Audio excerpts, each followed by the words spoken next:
¿Quieres mejor internet? Cox Internet de 300 megas tiene las velocidades rápidas y confiables que buscas. Perfecto para streaming y gaming y trabajar desde casa. Todo por solo $45 al mes cuando agregas Cox Mobile. Incluye equipo de Wi-Fi y garantía de precio de 2 años en tu plan. No esperes. Cámbiate hoy a Cox. Requiere Cox Mobile Gig Unlimited. Garantía de precio no incluye impuestos y cargos. Velocidad de datos móviles se reduce después de 20 gigas al mes. DJ PK and Caleb Kanales joins us now. He's the new basketball coach at Weber State. Caleb, good morning. DJ PK, good morning. Thanks for having me, man. Thanks for coming on. So we understand college sports is changing big time. It's a little more like the pros, and you got to have some money, and you got to have some glitz and glamour. You have a tie to Damian Lillard. We know Lillard has a title with the organization. This has got to be part of your plan as a new guy coming in going forward. How is this going to work? What is this going to look like? What should we expect? Well, we want to get the Purple Palace rocking again. You know, that's going to take a team effort from top to bottom. Just so grateful for the opportunity, excited, attacking these past couple of weeks and building out a roster. But it's never going to change. You know, we want the best student athlete that's going to be fit for our university and a fit for our program going forward. And so that's going to take some work. I believe you had 9 guys transfer out, and so far, correct me if I'm wrong, because things change every day, if not every hour. I think you've got 3 transfers in. Is that accurate? I think they're still fluid, so I wouldn't even be able to tell you exactly because they can change here in the next hour or so. But, we've just been aggressively attacking and identifying, and our coaching staff and myself and the whole team has been doing a great job of getting the player and, like I mentioned, the student athlete that we want, to win and to win big here at Weber. We just had Eric Kerr, the new Weber State football coach, on yesterday, and we were talking with him. You know, if you're not at the very top or the very bottom, there's always a risk you're going to lose guys. And there are always going to be guys out there who maybe have the talent and have the measurables, but maybe they don't play the way you want. Maybe they don't play well in the sandbox with others despite their talent. Maybe they're not good in a team setting and all that. With literally thousands of names in the transfer portal, how do you go about evaluating all the stuff that you just can't see in the stats and maybe see quickly in the film so that you get the right people? Yeah, I mean, obviously we're going to dive into the film, and that's what we've been doing nonstop. But you bring up a lot of great points. Like one of our mantras here, a saying that I love that I learned a long time ago is champions adjust. We're going to have to be adjust. We're going to have to adjust on the fly. We're going to have to be fluid. We're going to have to be flexible and stay liquid in a lot of situations. But I know what we want it to look like, how we want to be elite on both ends of the floor. There's a formula here. And like you mentioned, I mean, you still have to pick the right player, but more importantly, you have to pick the right human. Kevin Young down at BYU, when he took over, he was talking big time, and he had come from the NBA ranks as an assistant. You have experience there, 18 years, I think it was, including 23 or so games as the interim head coach of the Blazers. And so what Kevin did with some of his guys, particularly A.J. Dubonsa, who grew up in terms of, the favorite player being Kevin Durant. Well, he coached Kevin Durant, so he had Kevin make some contact, and he got Chris Paul and Devin Booker, and those guys are big time, at least 2 Hall of Famers. We'll see what Booker does when it's said and done, and use those as connecting points to get him players. You have the availability. Your Rolodex is very impressive, not just Damian Lillard, but I'm sure there's plenty of other guys. Do you anticipate being able to use that as an advantage in recruiting to get young fellows to commit to Weber State? Yeah, one of the cool things, I thought you were going to get me in trouble and ask me for my favorite player over my coaching career, and you were going to get me in trouble here today. But, no, listen, I mean, those relationships that I have with a lot of guys that I've been able to coach, obviously Dame, Brandon Roy, Vince Carter, Jamal Crawford, Dirk, LaMarcus Aldridge over the years, Hall of Fame guys. The cool thing about it is that I have relationships with those guys for life, and a big part of it is, some of the cool stuff is a lot of the guys that I coach, their kids are coming up now. So that's been pretty cool to see.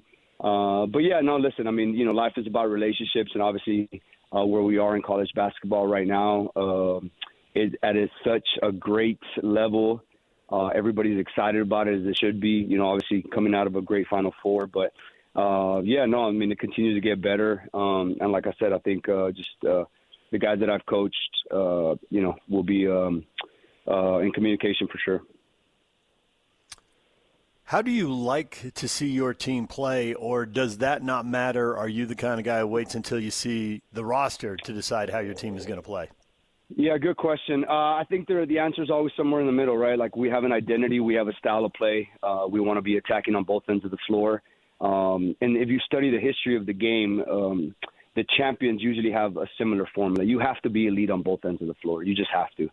I think when you are, better offensively and defensively, there's a lot of deficiencies that usually don't carry you to a championship, a conference championship, or a Final Four championship. But we want to be elite, on both ends of the floor. We know it's going to take a lot of work. But to your point, I also have an idea of the player that we want to bring in here to fit the system. But I also want to know what our strengths are, right? Because I do want to play to our strengths and to the player's strengths. So I think it's going to be a hybrid in terms of us figuring it out. But my expectation is, for us to win and to win big. How can you go about making connections with the local high school coaches and players and the AAU folks who do that stuff? Yeah, we already started doing it. I mean, we're aggressively attacking. We want to keep the best players in Utah home here at Weber State. It's already been the priority for myself and the staff. And we have to be present. We have to be visible, right? And that's on me. But I know a lot of people here have family close around the areas, close around the ties, closer to us. But, that's something that it's a big time priority for me. I want to keep the best players in Utah here at Weber. For those of us who've been here a long time, and that's definitely the two of us, everything has changed because the best players in the state used to go to Utah and BYU, and they were really good in the WAC, and they were really good in the Mountain West at both schools, and now they're in the Big 12, and the bar is just so high. There are good players here, but they're not Big 12 quality. At least they're not Big 12 quality as freshmen and sophomores. How comfortable are you with the pitch? Come here and play for a year or two or three, and as you develop and as you have success, trust it. The calls will come and will help you when the time is right. How comfortable are you with that pitch? Yeah, it's such a deep question. I think first, like you mentioned, there is a lot of good players in this state, and the credit goes to the high school coaches. They've done a phenomenal job over the years of developing these guys, and, all the AAU coaches, the elite AAU programs, select teams, travel teams, the parents that have invested in it. I think you're starting to see the fruits, player-wise, of the hard labor that they've done the past 10 to 15 years. There's no question about it. But like I said, we want kids to want to stay here for 4 years. We want kids to want to get their degree from our university because we have full confidence that we're going to have the best player development program in the country. And then we're going to win and win big. And that's going to take for us to keep, the homegrown talent here and rock the Purple Palace once again. We talk about coaches, assistant coaches having specialties and also being able to recruit, get some local guys on there. I just wanted your thoughts. I believe you're retaining at least one. Get your thoughts on what your staff is going to look like. Yeah, Jorge Reese, just been a phenomenal coach for us for the program for the past couple of years. He's staying in his hybrid role as assistant general manager and assistant coach. Obviously we hit the ground running with his ties and his connections locally and around the state. But, all our coaching staff, as we round it off, everyone's going to recruit, everyone's going to player develop, everyone's going to game plan. This is a team, and this is a program. So everyone's going to have the same responsibilities. I know sometimes football does it a little different, and us basketball coaches, we study football coaches so much, and I can't it's different, right? You just don't have that many players. It's not two sides of the ball. Like the five guys on the floor have to play both ends. So as much as we want to divide responsibilities, our game is a little different. So, all our coaches, their responsibilities are going to be top to bottom, very active, at a high level. Caleb Kanales joining us. He's a new basketball coach at Weber State. So you grew up in Laredo, Texas. Man, TV shows, yes, music, crazy, just all the stuff. And I'm just curious, we have seen a lot of athletes from Texas come to Utah and play. How much do you plan to recruit there? What are your ties? You were with the Mavericks for 5 years, But you've also been all over the country, Orlando, Indiana, New York, Portland. You've literally coached all over the NBA. What are the ties like in Texas? What kind of emphasis do you want to put on that state? Yeah, no, deep ties, there in Texas. Obviously, have lived there a long time with my family and I. But, no, listen, our roots are here. And like you mentioned, I've been fortunate enough and blessed enough to coach all over the country. So, our ties are pretty deep. As you guys know, college basketball is an international sport now. I have experience internationally. So, again, the phone calls that I've been getting these past couple of weeks, are from everywhere in the world. So I feel very confident that we're going to be able to recruit the right type of player and the right type of student athlete that we want for our program. But, again, like I said, we're going to aggressively, attack the recruiting here in Utah. Dive a little bit deeper into your background. I was going to hit you up on the internationals, but you just addressed it. As I understand, you did not play college basketball. So how did you get to where you were and where you are? Yeah, super blessed. Like when I found out that I had a conversation with myself and found out, man, you got to be really good to play Division I basketball. And I had a good high school career, solid. But yeah, no, I started, I figured what the next best thing after playing was coaching. So I started, studying coaches in the NBA, how they were getting their start. A lot of coaches, like Eric Spoelstra, studied him really, really deep. He started his, I think he did play college basketball. I think he might have played a year or two in pro, but he started in the video room, so I figured, I can start in the video room and just started, grinding it out there. And, in Portland, was fortunate enough to be there 10 years. I think basically probably covered every position there that there was. And then, like you mentioned, with the Mavs, with the New York Knicks, with the Pacers, I've coached internationally before with the Mexican national team. So, yeah, my journey's been, I'm really grateful for my journey. I feel like I've taken the stairs, and ready for this opportunity. I'd love a couple stories about your days coaching the Mexican national team. International sports, there are crazy stories. And where it really overlaps with college, I do want a crazy story, by the way, but where it overlaps with college is finding these kids who are dual nationals, right, because of a parent or grandparent. They might not be living in the country that they're going to represent. You have to, through your network, find those players, and it seems like that's a little bit like going in the transfer portal. Yeah, no, like you said, I feel like, my network, because of my experience and been all over, is pretty deep and strong. But like you mentioned, college basketball at its peak is very similar to international basketball when you're trying to qualify for the Olympics.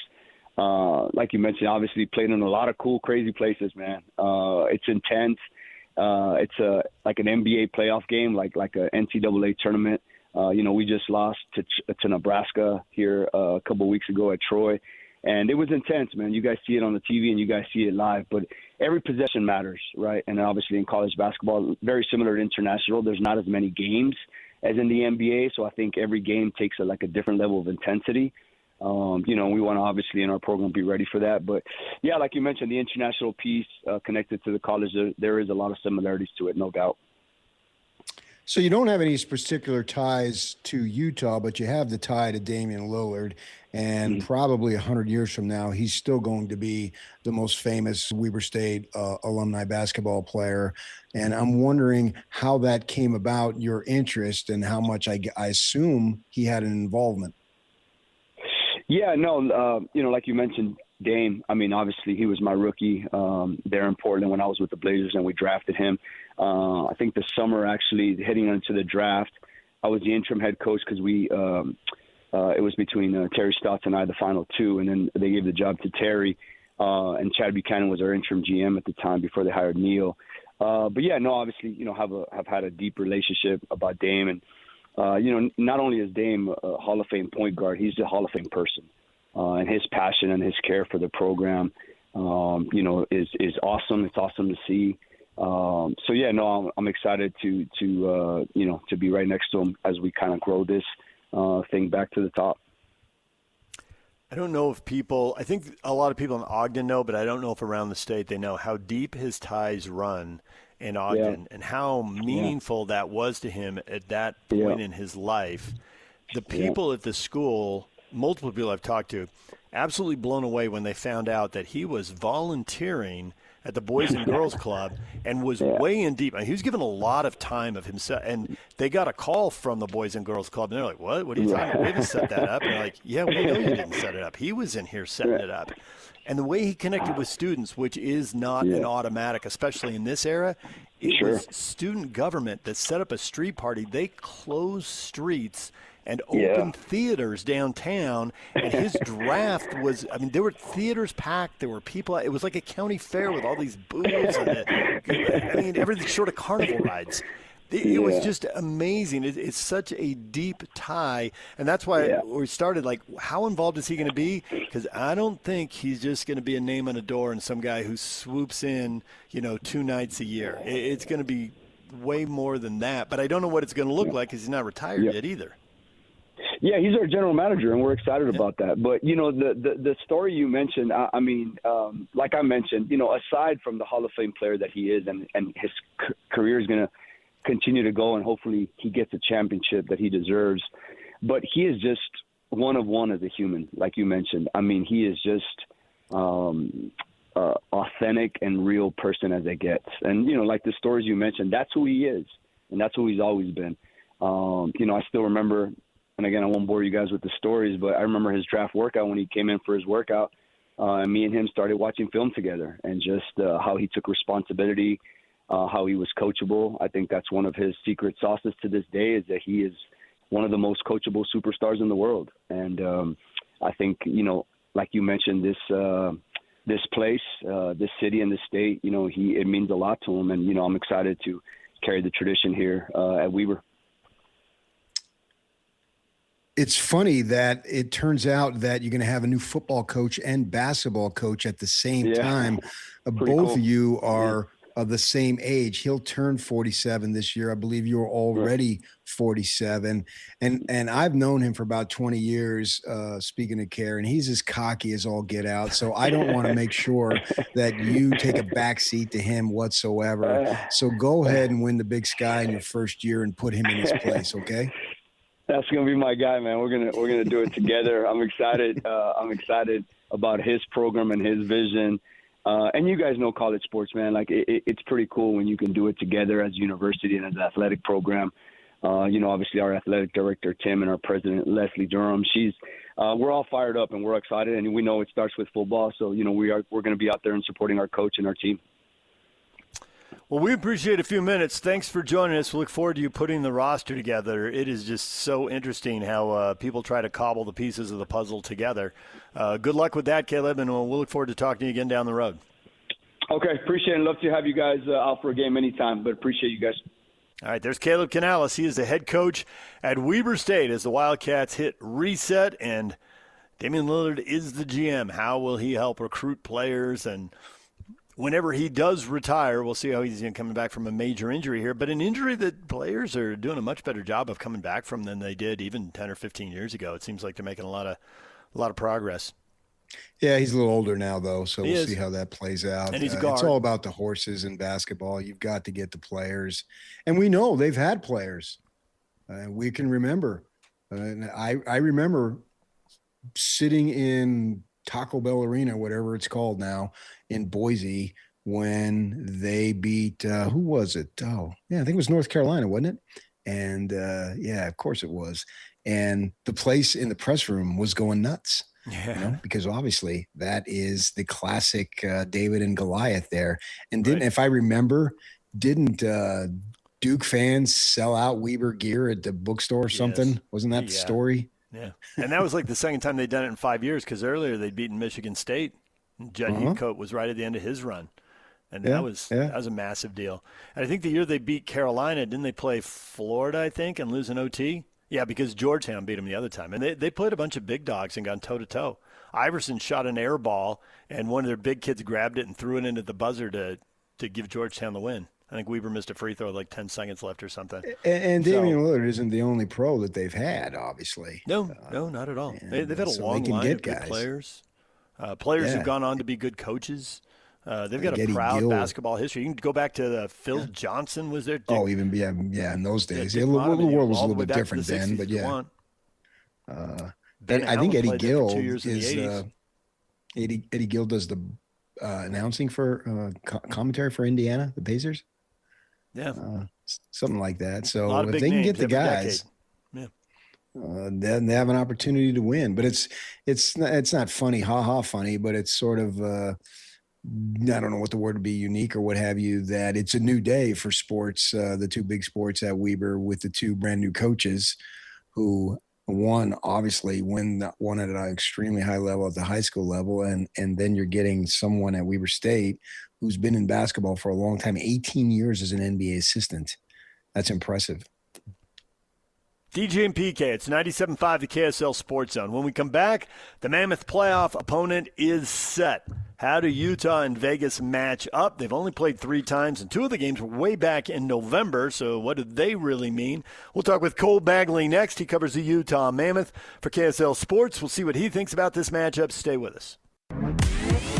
Just a bunch of guys sitting around and talking sports. This is Scotty G and Friends. Logan Cooley, 2 years ago, is about the time things really started to break, that this organization was going to move from Phoenix to Salt Lake City. And now 2 years later, you're in the playoffs. Just what does that feeling feel like for you as a player, knowing that you're going to be playing postseason hockey? It's awesome. I mean, I think as a little kid, you dream about eventually one day winning the Stanley Cup, and just the experience we're going to gain from being in the playoffs. You know, there's some guys that on our team, I'm one of them, that haven't even experienced playoff hockey. And, you know, you watch on TV, just the excitement in the buildings, how intense the hockey is.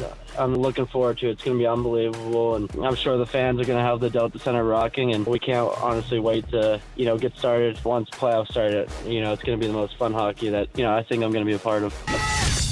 Catch Scotty G and Friends weekdays from noon to 3 on 97.5, the KSL Sports Zone. Hello, I'm here during the lunch rush with Janice, who owns her own food truck. Best cheesesteaks in town. Janice traded up to Geico Commercial Auto Insurance for her food truck business. We're here where she needs us most. They sure are. We make it so easy for her to save, with customised coverage that grows with her business.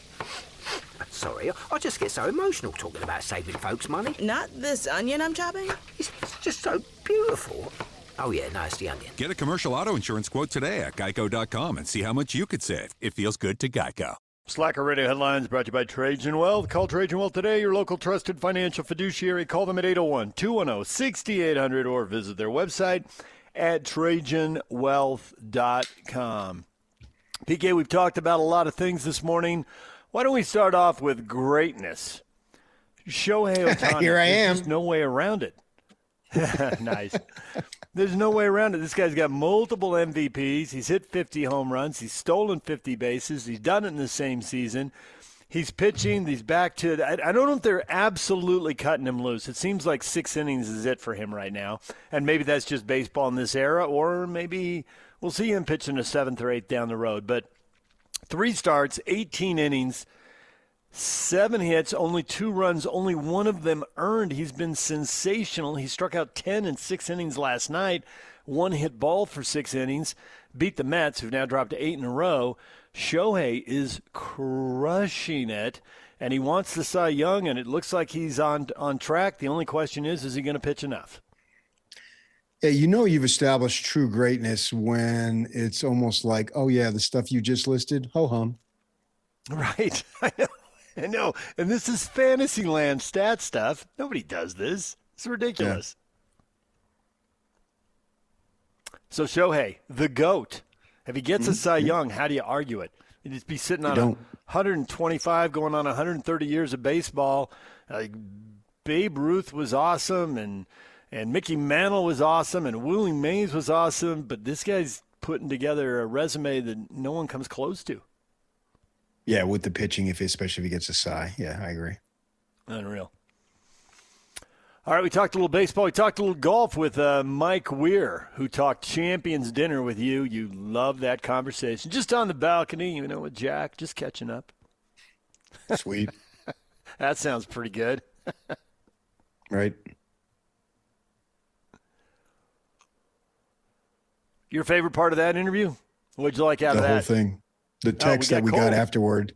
The text that we got afterward, and then we can go to Cole Bagley now. All right. You can look at the text because my life is about to change next April. All right. Cole Bagley joins us now. Cole Bagley covers the Utah Mammoth for KSLSports.com. His appearance brought to you by Hercules First Federal Credit Union. Growing stronger together. Cole, good morning. Happy playoffs. Yes, sir. We're all set, right? I mean, Utah's heading down to Vegas to make their playoff debut. So, there's a game tonight, but let's get rolling into the playoffs. We need dates and times and all that kind of stuff, but yes, we do know the matchup. What is the most important thing in this matchup, the number one thing you're looking at to see with what looks like two pretty evenly matched teams, who advances? Yeah, I mean, I think, for Utah, this is a series that they can win. I'm not saying that they will win it, but, just based on, how these two teams have matched up through the first, 2 seasons of the NHL in Utah, it's split, it's 3-3, but, Utah has a +8 goal differential. Now, things change in the playoffs, right?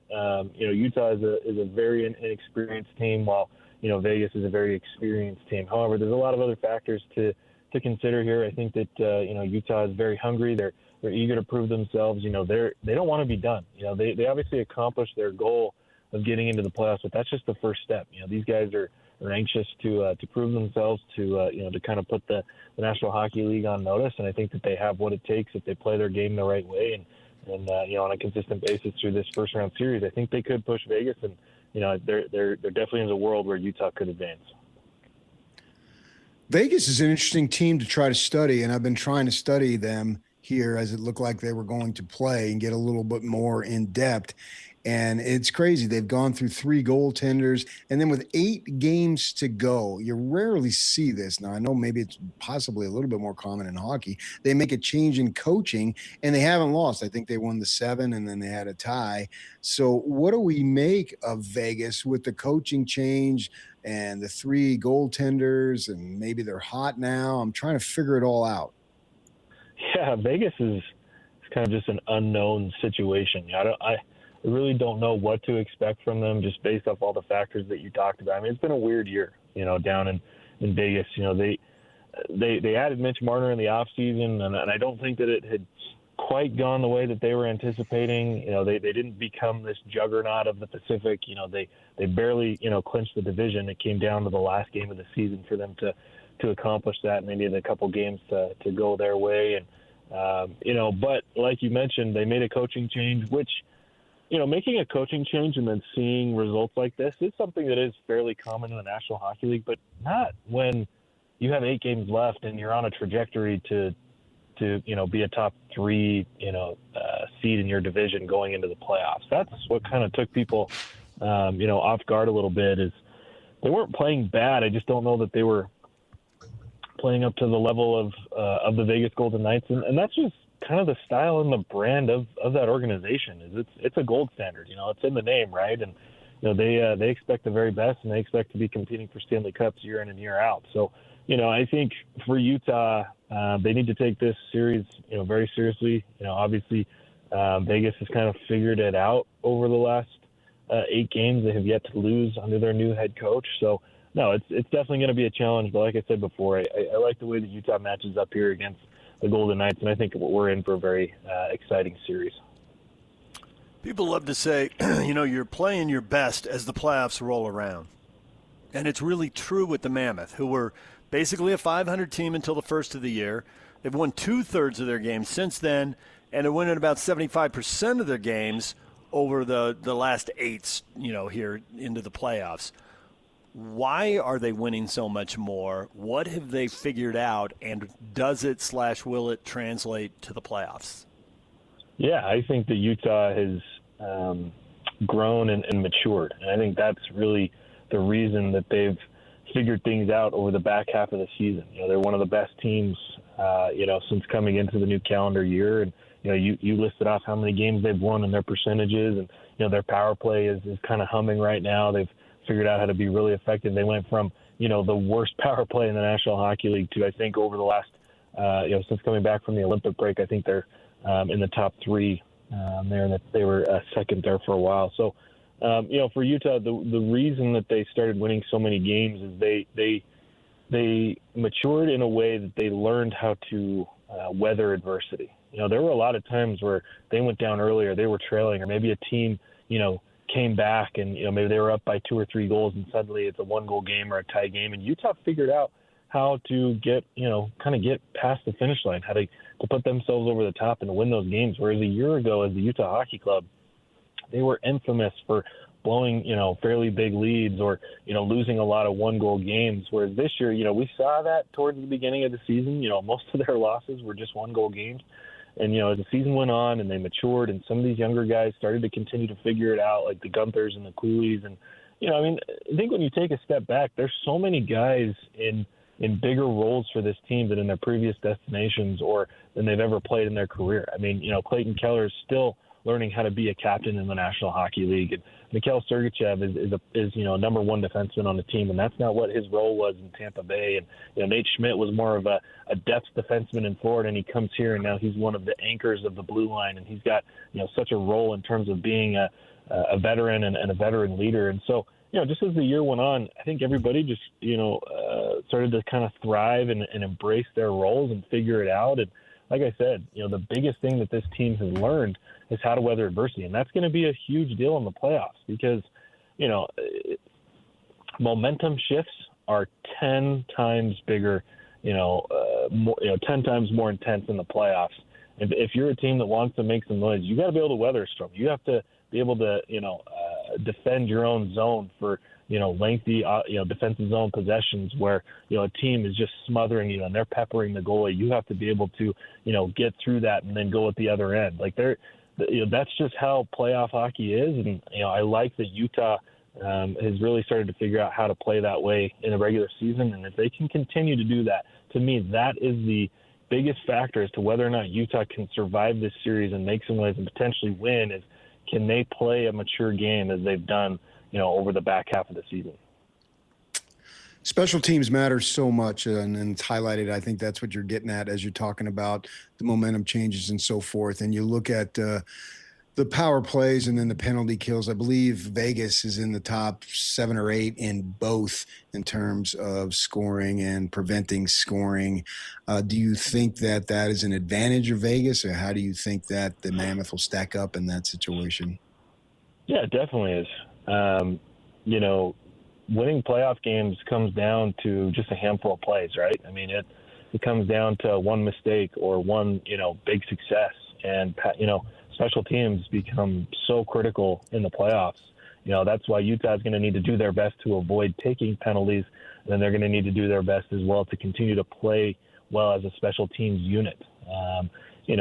What's made the biggest difference for Utah in terms of converting on the power play lately, we had a discussion with Nick Schmaltz the other day after they scored two power play goals on 5 opportunities against the Jets. He said he feels like, they're putting more pucks on net, and rather than playing a perimeter style game, they're getting to the middle of the ice. They're getting in front of the goaltender. They're screening his vision. They're putting, pucks in dangerous places. The defensemen are starting to contribute a little more. If you paid a little bit closer attention to that game against Winnipeg, Mikhail Sergachev had like 7, 8, or 9 shots, and, quite a few of them were on the power play. And that's the reason that Nick Schmaltz actually scored his first goal of the night was on the power play, because Mikhail Sergachev, stepped up. He recognized that there was a lot of traffic in front.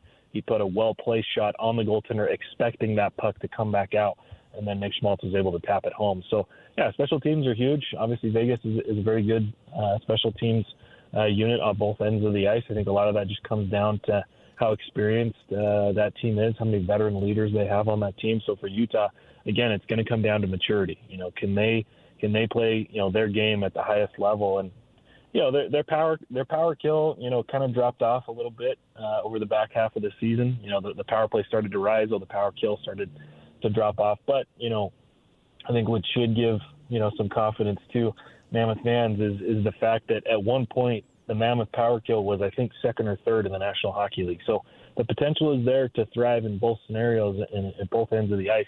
But it's going to come down to, just how motivated is this team to play their game, as consistently as possible over the course of the 7-game series. We can sit here and analyze and break it down, but how much of the playoffs really is momentum, a couple of fortunate bounces, your ability, maybe the thing that Andre Tourigny's talking about, and he's been talking about it to get them to this moment, your ability to get a big body in front of the goal and either just shield the goaltender or get a deflection that beats him, and whole series just hang on that kind of stuff, which when you're trying to, tip a puck that's going 100 miles an hour, it seems a little random. Yeah, I think that the Stanley Cup playoffs probably possess the most palpable momentum in any playoffs in professional sports. And I think the NBA at times can be really close, but just with how hard these guys play, through all 4 rounds, right from the get-go, everything is just so much bigger. Every check, is so much more impactful. Every goal feels, really deflating for the team that lets it in. And, everything that goes on, even, when you boil it down, just winning your battles in the corner, winning faceoffs are huge. And so, for Utah, I think if they really want a good shot to potentially win this series, going back to momentum, I think that winning game 1 is going to be absolutely crucial for this team to get it done. If they want to really push Vegas, the biggest thing and the best thing that they could do would be to go down and into their barn and shock them and shock their fans and steal game 1 to assert themselves in the show. They're not going to be treated lightly. And so, just momentum is everything in hockey, but it is just tenfold in the playoffs. Who do you think has better top-end talent? Like just right now? Yeah, right now, because sometimes, the best players can make the difference. I'd probably go with Vegas. Yeah. I think Eichel is, the best player on that team. And, right. He's arguably the second best American player in the game. And I think at times he could even, go toe-to-toe with Austin Matthews as the current best American player in the game. And then to have, a guy like Mitch Marner, a really, really good player for Team Canada, had, right. Some big games and made an influence at the Olympics. And then, their captain, Stone, he's been there before, right? He knows what it right. takes. He led this team to a Stanley Cup, not too long ago. So, if you looked, on paper, I would definitely go with Vegas, but I think that Utah might potentially be the deeper team, sure. just based on, how much talent they have up and down the roster and how well a lot of their depth is playing right now. We will leave it right there for now. We will inevitably talk to you again during the playoffs as this unfolds. We are looking forward to it. This will be fun. Cole, thanks for coming on the air. All right, thanks, Jens. Have a good one.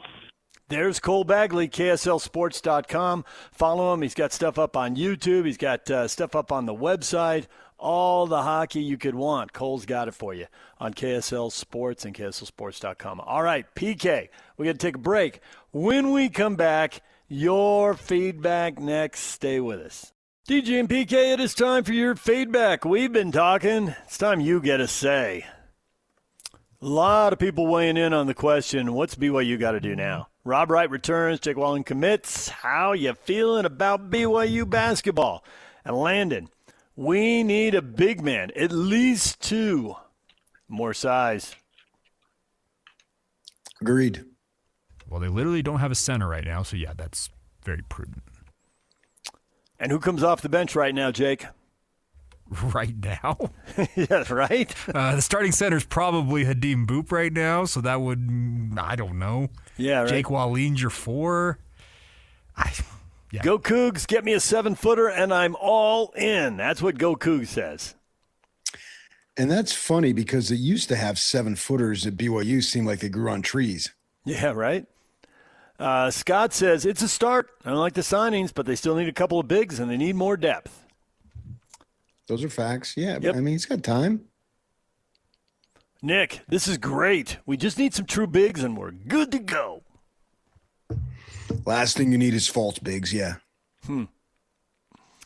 Clint says, we're turning the corner, but we got a ways to go. We still need several key pieces. People keeping their eye on BYU. I understand that, but you're gaining momentum now. Yeah. Donovan says getting Rob Rice back is huge. He's going to dominate next year. BYU just needs some size now. And Jack, the U State Iceman, sends us the gift. Shut up and take my money. Guys, waving money at people. You know, the money isn't enough. Lots of people have money. PK, you've been hearing just how routine the $3 million player is becoming, which as we get more schools that are moving past $10 million, $15 million, $20 million, it's really not that surprising. I would hesitate to say this guy is getting X. But if you stand back and you hear where all the numbers are going, there got to be a lot of $3 million guys out there, which is mind-blowing. And I think Rob Wright is close, if not in that category. And these coaches are learning on the go here on how to do all these things too. Yeah. And that's where I think Kevin is having a better understanding each year of how to go about this, because it's so brand new and he's, relatively new to the college game too, and figure things out. The good thing is that Rob Wright stepped back, looked at everything, and said, this is a good situation. I'm comfortable here. I'm familiar with everything, and I'm cool here. And I think that's a powerful message that he's sending, because he could have got the money elsewhere for sure, obviously. There's so many kids, and there's so many ways to do this, and I don't know if we're ever going to have, because all these different players are in different situations, but for a lot of the best kids – doing what Rob Wright did, when you look at it at the end, makes sense. Life's about options. If you're good enough to have options, why don't you take them? Now, he didn't do some world tour and keep them waiting. Okay, this seems like there was a specific situation he was intrigued by. It wasn't 4 teams in 4 days and you had to fly down to San Diego and what are we waiting on? But if you want to go take a look at a place or two real quick and then make a decision quickly, I mean, they've got that right. Why not? Yeah. The world tour, that kind of thing bothers me, and leave them hanging for a couple weeks. I feel like you kind of have to move on at that point and cover yourself. But if you're going to go in the portal because you got 1 or 2 big name programs that want you, that actually makes a lot of sense. And I do think if you would ask Kevin Young, who's the one guy you want back, obviously you put AJ off to the side because he's most likely going to the pros. We understand that. And I think the one guy he would say is Rob Wright. So they got their number one player that they retained. And the fact that they're retaining makes me think they're ready to address the stuff that we saw. And we acknowledge, it can happen for different reasons. But maybe the ball moves better next year when there are more shooters. And as a junior, he gets better at passing off the dribble as he gets another year and gets used to playing against bigger guys and being in a leadership role, not a freshman maybe who's out doing his own thing and even a little bit as a sophomore. Plus, the roster just ought to be built differently. We'll see an improved Rob Wright next year. Too. Yeah. We also have people weighing in on the question of the Jazz and the playoffs. What should the goal be next year? And it's just basically overwhelming. Will Hardy was reluctant to talk playoffs next season in his postseason press conference, but the players were addressing it. Is it playoffs or bust? Lane, all caps, yes. Tankathon, back to all caps. Over. Yeah. Let's OVA. go. Over. Ethan, what would bust mean in this case? Trade everyone and start over? LOL. Not make Not the everyone, playoffs. but somebody. I think it would lead to a real bust would lead to major roster moves, I think. I mean, you're constricted a little bit by the salary cap and what everybody else is allowed to do and second aprons and all that. But this isn't I don't think if they struggle, they're going to be standing pat. I'm not sure how much they're going to stand pat if they have success. Boston was always pretty aggressive, and that's kind of our guidepost right now. Sure. All right, we're all done. It is 10 o'clock. Jake and Ben are coming up next. Stay with us right here on The Zone.